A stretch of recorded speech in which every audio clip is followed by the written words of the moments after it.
लगा के पथ को स्वच्छ करने में जुट जाती है। जहाँ से मतंग ऋषि और उनके शिष्य आते जाते थे, जब पथ साफ होने का आभास शिष्यों को होता है तो वो सभी मतंग ऋषि से अपने अपने अनुभव साझा करते हैं।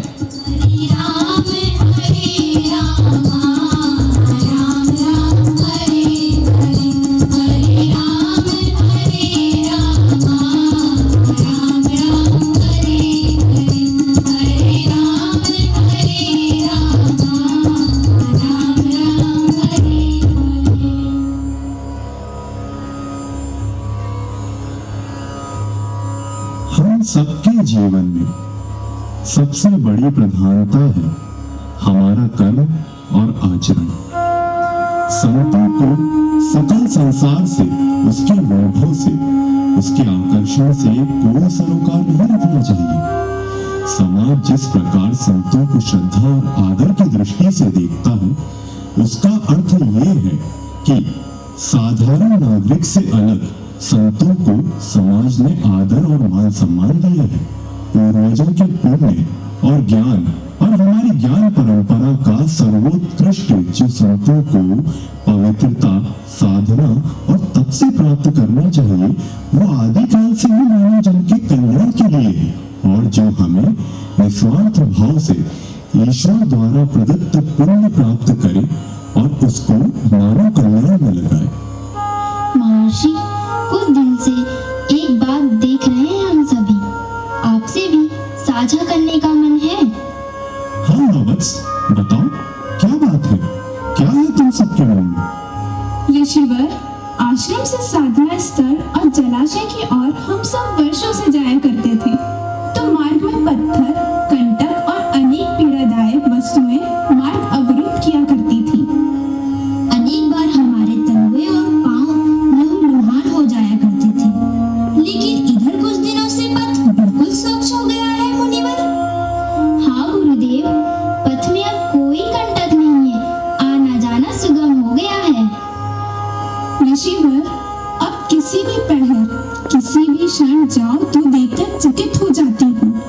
ऐसा प्रतीत होता है कि आपका पथ, जिसका हम भी अनुसरण करते हैं, कोई अदृश्य शक्ति आकर वहां जाया करती है। वत्स, यह बात तो मैं तुम सबसे कई दिनों से कहना चाह रहा था। मैं तुमको बतलाता हूँ, ध्यान से सुनो। कुछ समय पहले जब एक बार संध्या काल में मैं साधना के लिए जा रहा था, तब धरती पर पड़ा बबूल का एक बड़ा कांटा मेरे पैरों में चुभ गया। मैं पीड़ा से व्यथित हो उठा। एड़ी उठाकर देखा तो रक्त बह रहा था। मैंने बबूल के कांटे को खींचकर फेंक दिया और आगे चला गया, किंतु उसी समय मुझे वहां किसी के होने का आभास हुआ। यद्यपि मैंने उसे अपना भ्रम समझा और चला गया। आभास? आपका अभिप्राय समझ नहीं आया गुरुदेव। हाँ आभास, मुझे लगा कि मेरी पीड़ा और किसी अदृश्य शक्ति की करुणा एक ही समय पर प्रकट हुई है। बाद में मैंने भी देखा कि हमारा पथ बुहारा जाने लगा है। कुछ समय तक इस बात पर ध्यान नहीं गया था कि ऐसा कैसे हो रहा है। फिर लगा कि कोई संवेदनशील आत्मा हमारी साधना को सुगम बना रही है। मेरे अनुसरणियों, तुमको एक बात कहता हूँ। 4 दिन पूर्व रात्रि के उत्तरार्ध में मुझे चंदन की लकड़ियां लाने का स्मरण हुआ और मैं भोर के हवन के लिए चंदन की लकड़ियां लेने आश्रम के बाहर निकला। थोड़ी दूर जाकर मुझे आभास हुआ कि आश्रम से होकर जाने वाला मार्ग कोई बुहार रहा है। कुछ और आगे जाने पर मैंने अपने पदचाप को नियंत्रित किया और जिज्ञासा में देखने लगा। मैंने देखा कि एक साधारण सी स्त्री पथ के कंटक बीन रही है। पत्थर, गंदगी और पीड़ा पहुंचाने वाली वस्तुओं को अपने हाथ से उठाकर हटाकर मार्ग स्वच्छ कर रही है। मैं फिर आगे नहीं गया, मुस्कुरा कर लौट आया। जब भोर में जागा और स्नान आदि से निवृत्त होकर हवन कुंड की ओर निहारा तो देखता क्या हूं कि वहां लकड़ियां रखी हुई हैं। शिष्य, यह महान कार्य हमको पीड़ा मुक्त करके हमारी साधना को सुगम और एकाग्र चित्त बनाने का कार्य एक शबरी कर रही है। वो भीड़ है, दुखियारी कहीं से आई है, नहीं पता वो कहाँ रहती है, नहीं पता वो क्या खाती है, कहाँ सो जाती है, नहीं पता, किंतु हमारी साधना और कर्म का पथ उसी ने प्रशस्त किया है।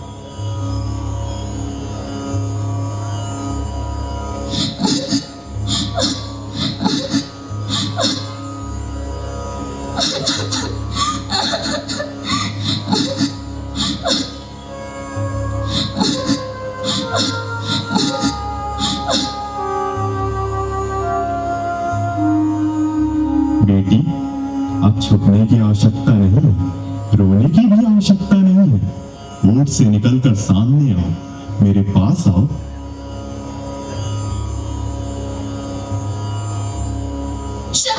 क्षमा कर दीजिए मुनिवर, मैं इतने दिनों से चोरी छिपे यहाँ बनी रही। मुझ अबला को जान का संकट है।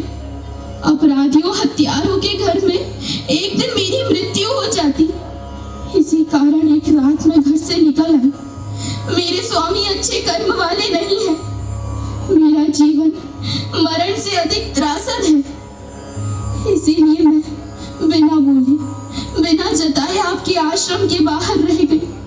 आपकी सेवा में मुझे अपने चरणों के पुण्य से दूर ना करिए। प्रभु की भक्ति में, आपकी सेवा में मेरा जीवन यहीं व्यतीत हो जाएगा।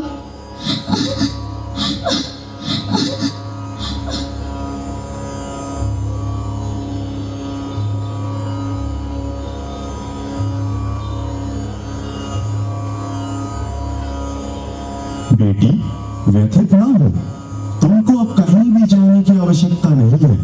तुम्हारे लिए यहाँ सदैव स्थान है। तुम मेरी पुत्री हो और मेरे सभी शिष्यों की बहन मातृ तुल्य।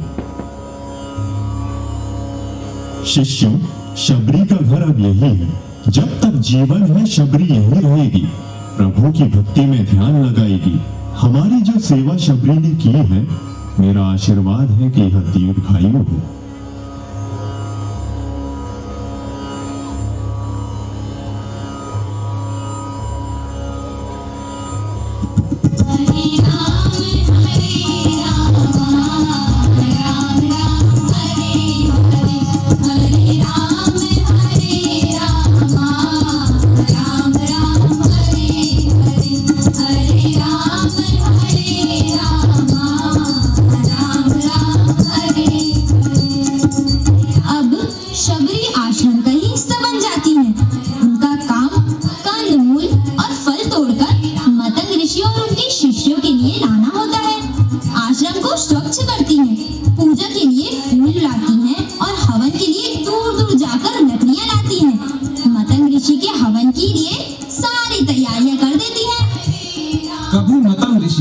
और शिष्यों को भोजन कराती, तो कभी खुद एकांत में बैठकर भोजन करती और रात होने पर एक कोने में सो जाती। देखते ही देखते वो प्रौढ़ा होने लगती हैं।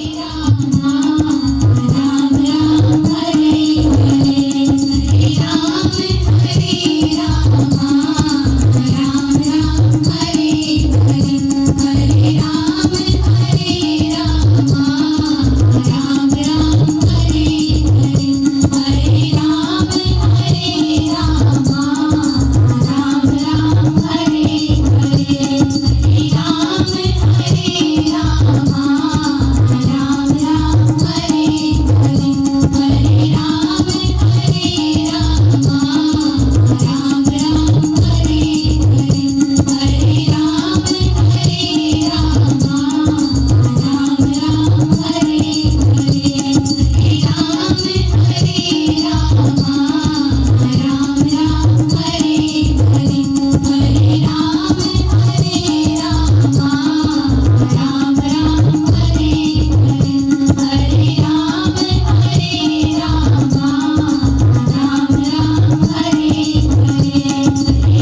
मुझे दास बना कर रख लेना श्री राम तुम्हारे चरणों में। मुझे दास बना कर रख लेना श्री राम तुम्हारे चरणों में। मुझे दास बना कर रख लेना श्री राम तुम्हारे चरणों में। शबरी, पुत्री शबरी, तनिक तनिक मेरे पास आओ। आओ आओ पुत्री, आओ, बैठो बैठो, मेरे पास बैठो। प्रणाम स्वीकार करो महामुनि। प्रभु के मार्ग में मेरा पथ प्रशस्त करने वाले गुरुवर, इस दुखिया का दुख दूर करने वाले महात्मा, चरणों में मेरा वंदन स्वीकार करो। पुत्री, मेरी अवस्था महाप्रस्थान की हो गई।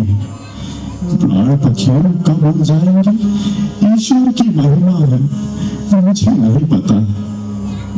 मेरे बाद मेरे शिष्यों की तुम्हें माता हूँ, उनका ध्यान रखना। बेटी, तुमने पूरा जीवन परिश्रम किया है। कालांतर में तुम भक्ति, स्नेह, करुणा और परम निष्ठा का उदाहरण बनोगी। कितने वर्षों से तुमको प्रभु श्री रामचंद्र जी के दर्शन की कामना है। उनकी भक्ति में तुमको दिन रात एक किए देखता हूँ। तुम्हारी भक्ति और हमारी साधना की कोई बराबरी नहीं है। मैं तुम्हारा विचरण अपने आप में लीन रहना, प्रभु जी से बात करना देखता हूँ। एक दिन वे ही प्रभु तुम्हारी मनोकामना पूरी करेंगे। बेटी, हम सबका जीवन भटकाओं से भरा है। देख लेना एक दिन श्री रामचंद्र जी भी भटकते हुए ही तुम्हारे सामने प्रकट हो जाएंगे। वह दिन तुम्हारे जीवन में परम सुख की प्राप्ति का होगा।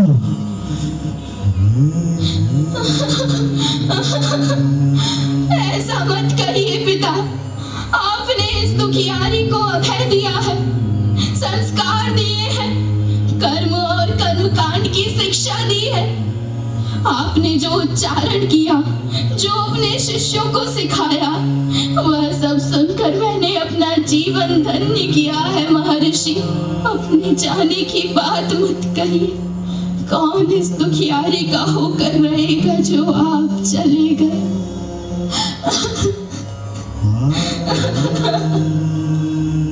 शांत हो जा बेटी, शांत हो जा। अब विश्राम का समय हो गया। मैं जा रहा हूँ, मेरा कहा ध्यान रहे।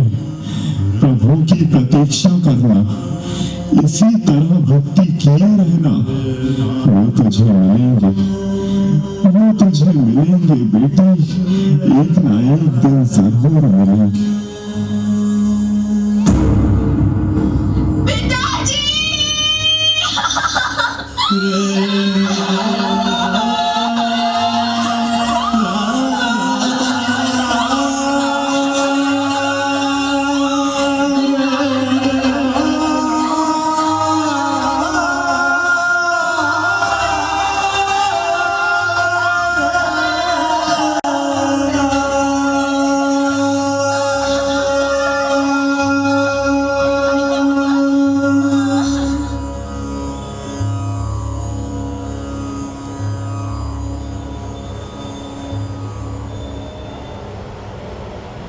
मतंग ऋषि भी एक दिन माता शबरी और अपने शिष्यों को छोड़कर देवलोक में प्रस्थान हो जाते हैं। आश्रम में मानो एक अवसाद सा महसूस होने लगता है। शिष्य भी उनके आसन के समीप बैठकर रोते और उनका ध्यान करते थे। माता शबरी तो जैसे टूट ही गई थी। वो मतंग ऋषि के आसन के पास खड़ी होती तो उनके आंखों से आंसू झलकने लगते। वो पल पल भगवान राम के आने का इंतजार करती रहती थी। आंखें मूंदती तो भगवान राम को अपने निकट पाती, परंतु आंखें खोलने पर उसे वहां कोई नहीं दिखता। माता कुछ पछताई सी, हैरान सी चलकर फिर अपने स्थान पर बैठ जाती और प्रभु का ध्यान करती।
सोने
छोटे बच्चे जो ऋषियों से ज्ञान प्राप्त करने आते हैं आस पड़ोस के आश्रम में, वो कुटिया के पास से निकलते हुए मुझसे पूछते हैं, शबरी माता, अभी तक जिए जा रही हो, तुमको मृत्यु भी नहीं आ रही? किसकी प्रतीक्षा करती रहती हो हर समय? कौन आएगा तुम्हारी कुटिया में? बच्चों की ठिठोली का मैं कोई उत्तर नहीं देती। वो ना समझे, अभी उनको साधना करना है, पढ़ना है, सेवा करना है, शिष्टाचार सीखना है, मान मर्यादा समझना है। उन्हें क्या पता कि ये बुढ़िया क्यों जिए जा रही है। मेरे प्रभु आएंगे ना एक दिन उनके लिए।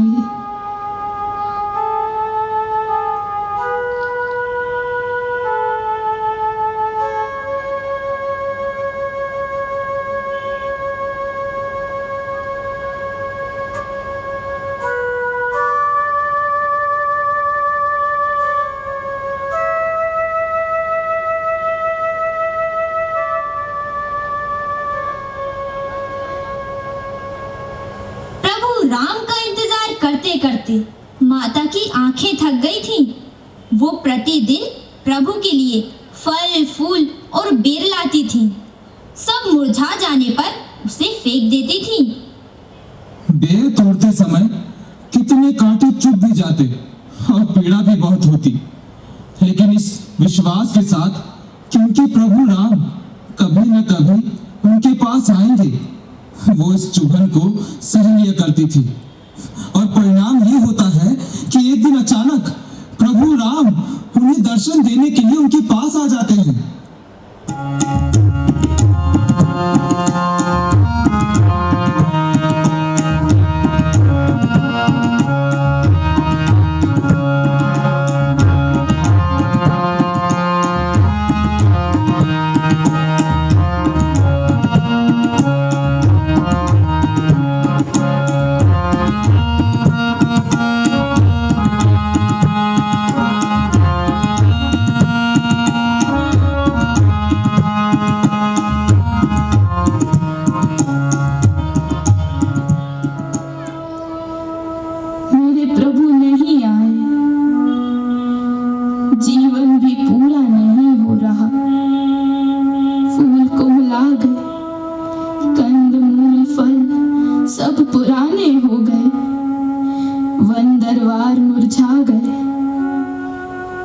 इस दुखियारी में अभी प्राण बचे हैं, पर देखना एक दिन आएंगे वो। पिता मतंग ऋषि का वचन पूरा होगा। उनका भरोसा भी तो मेरी आस से जुड़ा है। महर्षि मतंग के भरोसे को भी प्रभु की प्रतीक्षा है। मेरी हताशाओं को भी प्रभु की प्रतीक्षा है।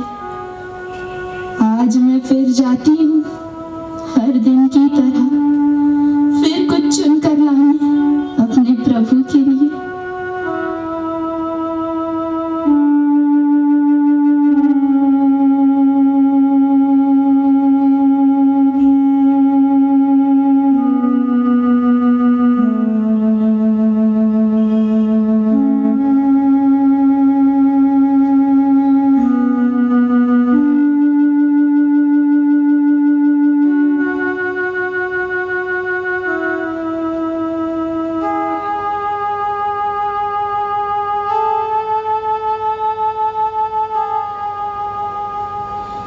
आज तो कुछ भी नहीं मिला।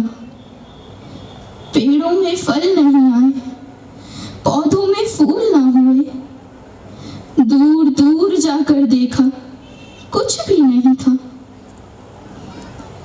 एक दो पेड़ों में जो फल मिले तोड़ लिए, थोड़े से फूल मिले, थोड़े कुटिया के बाहर हैं। आज बेरी में बेर खूब हुए थे, तोड़ लाई हूं। बेर तोड़ने में कितने कांटे चुभ गए, बहुत पीड़ा हो रही। कुछ तो लाना ही था, कुछ ना लाती और कहीं प्रभु आ जाते तो क्या होता? उनका सत्कार कैसे करती? उनको प्रसाद क्या चढ़ाती? थोड़े से बेर हैं, ठीक है, सहेज कर रखाती हूँ।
जन्मों जन्मों की प्रतीक्षा को सफल कर देने के लिए प्रभु पिता मतंग ऋषि ने कहा था, आप अवश्य आएंगे। बड़ी आयु प्राप्त कर वे बहुत समय पहले ब्रह्मलोक चले गए। उन्होंने कहा था, सनातन परमात्मा ने सृष्टि से असुरों के विनाश के लिए ऋषि मुनियों और साधकों की प्राण की रक्षा के लिए महाराजा दशरथ के पुत्र के रूप में जन्म लिया है। एक दिन वो यहाँ आएंगे, तभी से मैं आपकी प्रतीक्षा कर रही हूँ।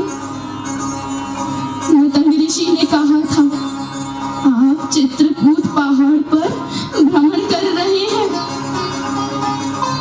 देह छूटने से पहले उनकी ये बातें मेरे मन में रह गई और मैं आपकी प्रतीक्षा करने लगी।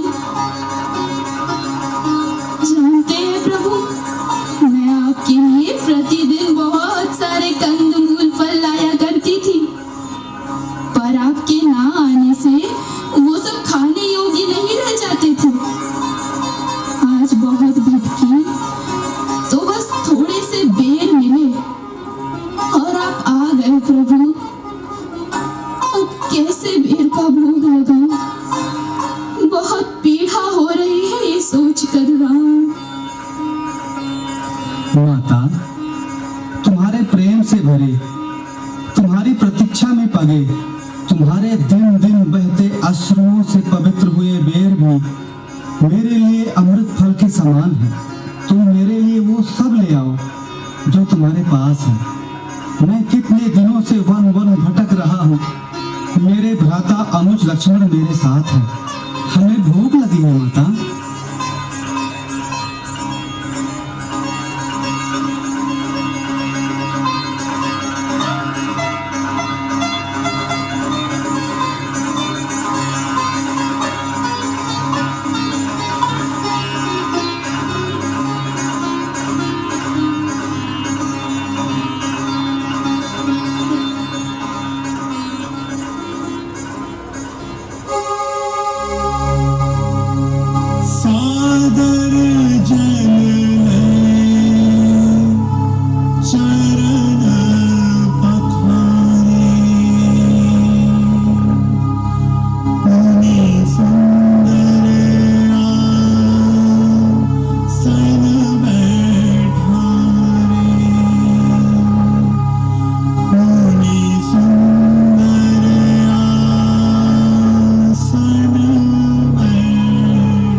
हे राम, मुझ दुखियारी पर आपकी ऐसी कृपा हुई है।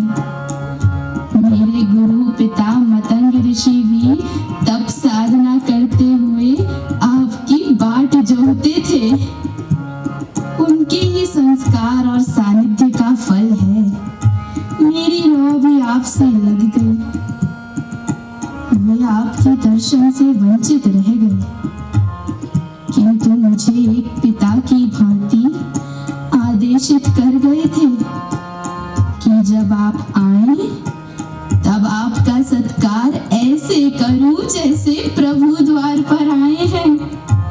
सृष्टा स्वयं प्रकट हुए। माता, मतंग ऋषि देवतुल्य थे। वे जितने कठिन तप करते थे उतने ही दृढ़ और संस्कारी थे। वे सुचिता और ज्ञान से भरे ऐसे मुनि थे जिन्होंने सहस्राब्दी वर्षों पीढ़ियों को शिक्षा देने का असाधारण काम किया।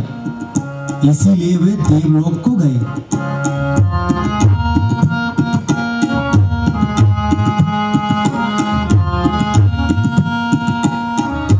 आह माता, कितने मीठे और स्वादिष्ट बेर हैं जो तुम्हारे हाथ से खा रहा हूं।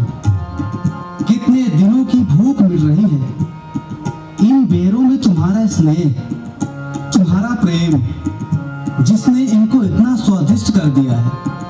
बेर खाकर मैं धन्य होता जा रहा हूं मां।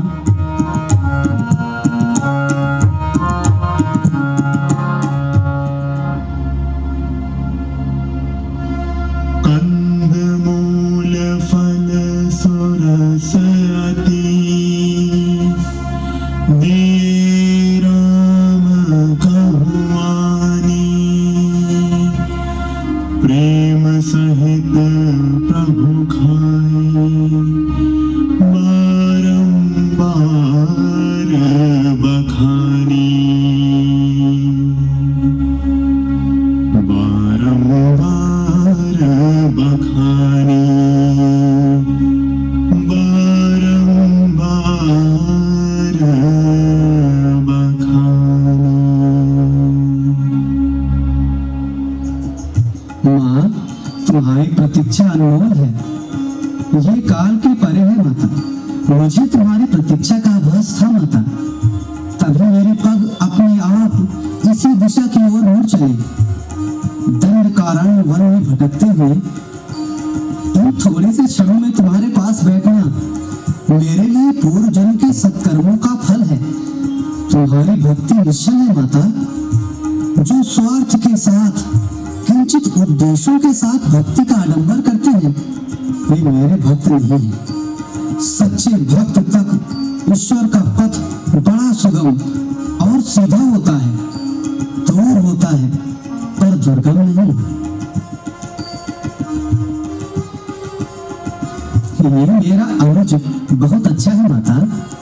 तुम्हारे खाए हुए बेर खाने में से किंचित संकोच हो रहा है, पर मां सच कहता हूं एक दिन औषधि बन जाएंगे और मेरे भ्राता को उन्हीं औषधियों से जीवन के मर्म का संज्ञान होगा। इसके प्रति कोई व्यथा, दुख या क्लेश मत रखना माता। अपना आशीर्वाद देना इसे। आपके आगमन से, इतने प्रेम से भोग लगाने से मेरा जीवन धन्य हो गया प्रभु। ये दुखिया अब दुखों के पार हो गई है। अब यहाँ से चले जाना है। आपका आशीर्वाद मिले प्रभु जी। अब और जीने की चाह नहीं रह गई है। आप ही के धाम जाना है अब इस बुढ़िया को। मेरे सिर पर हाथ रख दो प्रभु और मुक्ति दे दो प्रभु। जिस प्रकार मतंग ऋषि की सेवा में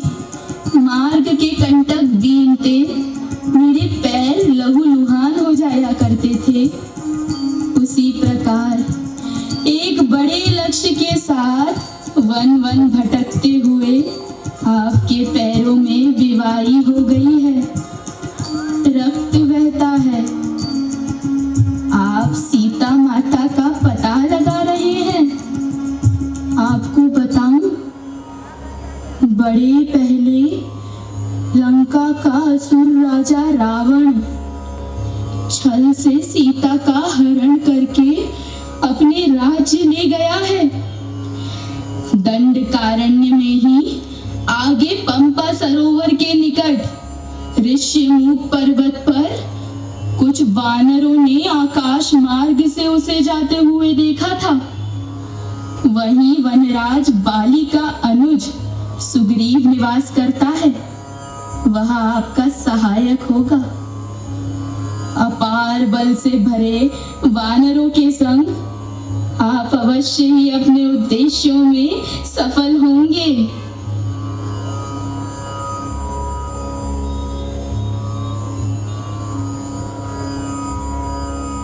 ओह सीते,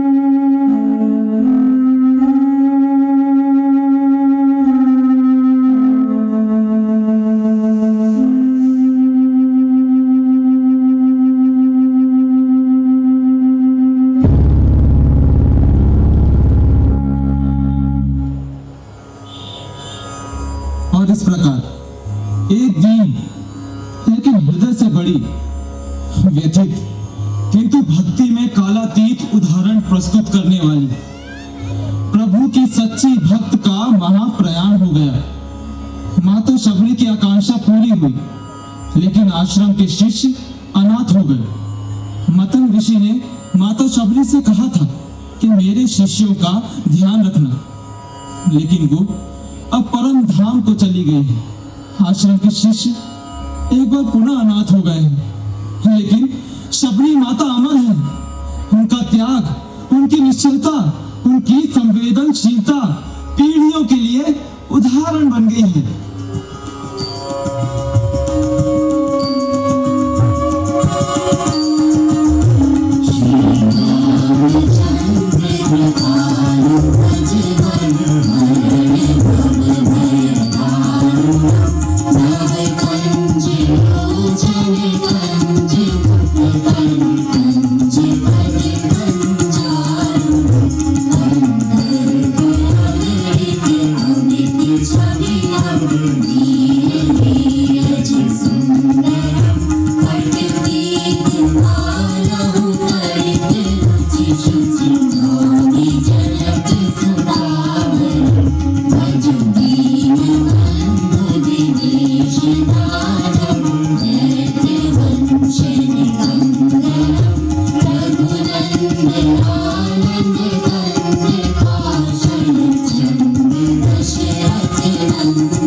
Thank you.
श्री राम